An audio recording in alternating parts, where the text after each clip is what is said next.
महासागर न्यूज। मंगलप्रभात लोढाणा तारा राणी माहिती आहेत का? इतिहास महाराष्ट्राचा माहिती आहे का? तारा राणी या स्वराज्यासाठी लढल्या, लोढा टॉवर सुधारण्यासाठी लढल्या नव्हत्या. तारा राणी या जैन समुदायाच्या असल्याचा दावा करणारे जैन मुनी आहेत. यांच्या मागे मंगलप्रभात लोढा असल्याचा दावा एका दुसऱ्या जैन मुनींनी केलेला आहे. पुन्हा एकदा मराठी विरुद्ध जैन असा वाद, कारण काल उपमुख्यमंत्री सुद्धा त्या कार्यक्रमाला होते. तेव्हा महाराष्ट्राचे उपमुख्यमंत्री जे स्वतःला मराठी किंवा मराठा समजतात, त्यांच्या उपस्थितीत महाराणी ताराबाई यांचा वंश आणि कुळ बदलण्याचा प्रयत्न झाला आणि राज्याचे उपमुख्यमंत्री शिंदे यांनी त्याच्यावर साधा निषेध केला नाही. महाराणी तारा राणी या जैन असल्याचा साक्षात्कार काही जैन मुनींना झाला. त्यांना असं का वाटलं मला माहीत नाही, कारण त्यांच्याकडे बहुतेक काही शूर पुरुष वगैरे किंवा शूर वीरांगना नसल्यामुळे त्यांना असं वाटलं असेल. महाराणी तारा राणी या छत्रपती शिवाजी महाराज यांचे धाकटे पुत्र राजाराम महाराजांच्या पत्नी. महाराणी तारा राणी ह्या हंबीरराव मोहित्यांच्या कन्या. सरसेनापती हंबीरराव मोहिते. हंबीरराव मोहिते हे शिवाजी महाराजांचे सरसेनापती होते, त्यांची ही कन्या. आणि या तारा राणीनं औरंगजेबाशी प्रचंड मोठी झुंज दिली.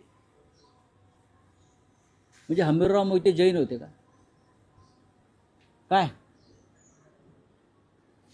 हिंदू मराठा कुळात तारा राणीचा जन्म झाला आणि त्या शास्त्र धर्माला जागून त्यांनी हातात तलवार घेतली आपल्या राज्यासाठी आणि धर्मासाठी. पण आता संपूर्ण महाराष्ट्राचं एक प्रकारे वेगळ्या पद्धतीनं धर्मांतर करण्याचा प्रयत्न फडणवीस, शिंदे आणि सुनेत्रा पवारांच्या राजवटीत सुरू झालेला दिसतो.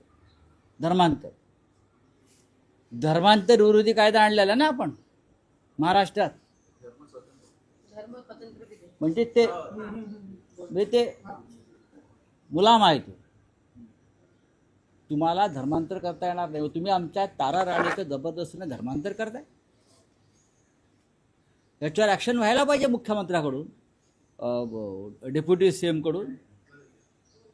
तुम्ही आमच्या हंबीरराव मोहितेच्या कन्येचं, सरसेनापती हंबीरराव मोहित्यांच्या कन्येचं, तारा राणीचं, छत्रपती राजारामाच्या पत्नीचं, झुंजार वीरांगना तारा राणीचं धर्मांतर करण्याचा अशा प्रकारे अधिकार तुम्हाला कोणी दिला? याच्या मागे काय षडयंत्र आहे? तुम्ही मुंबई आणि पुण्यासारखी शहरं जैन संस्कृतीच्या अंमलाखाली आणलेली आहेत. सर्वत्र जैन फूड, जैन अमुक, आता जैन हवा, जैन पाणी, जैन माती हे होऊ शकतं या महाराष्ट्रामध्ये. पण तुम्ही आमचे राजे महाराजे, सेनापती, महाराणी यांनाही तुम्ही परस्पर जैन ठरवायला लागलात. म्हणजे तुमची ही विचारधारा आणि विकृती कोणत्या थराला गेलेली आहे? कुठे गेले आता सगळ्या त्या मराठा संघटना? कुठे गेले ते मराठा अस्मितेचे आमचे सगळे सहकारी? तारा राणीविषयी जर अशा प्रकारची वक्तव्य धर्मांतर दाखवणारी होत असतील तर नुसता निषेध करून चालणार नाही. सगळ्यात आधी निषेध हा एकनाथ शिंदे यांचा व्हायला पाहिजे. ते तिकडे उपस्थित होते आणि त्यांनी तिथे साधा बरं काढला नाही. कदाचित त्यांना तारा राणी माहीत नसावा. त्यांनी ताराबेन ऐकला असेल. त्यांनी कदाचित ताराबेन ऐकला असेल. पण त्या तारा राणी आहेत महाराणी. शिंदेजी त्या महाराणी तारा राणी आहेत, लक्षात घ्या. हंबीरराव मोहित्यांची कन्या आहे ती, शूर हंबीरराव मोहिते. आणि शूरवीर आणि राष्ट्र संरक्षक हे फक्त महाराष्ट्राच्या मातीतच जन्माला आले. आणि ती सगळे अस्सल मराठी माणसं आणि मराठी वीरांगना होत्या. बोला. राव साहेब, या प्रकरणामध्ये सरकारनं तातडीनं जैन धर्मगुरू नयन पद्मसागर महाराज यांच्या विरोधात गुन्हा नोंदवला पाहिजे. का फडणवीसांना वाटत नाही की ह्या तारा राणी संदर्भात अपमान झालाय म्हणून? मी कशाला सांगायला, त्यांना काय वाटतंय? आम्ही का सांगायला पाहिजे? एकनाथ शिंदेना का वाटत नाही? सुनेत्राताई पवारांना का वाटत नाही? आमच्या मनोज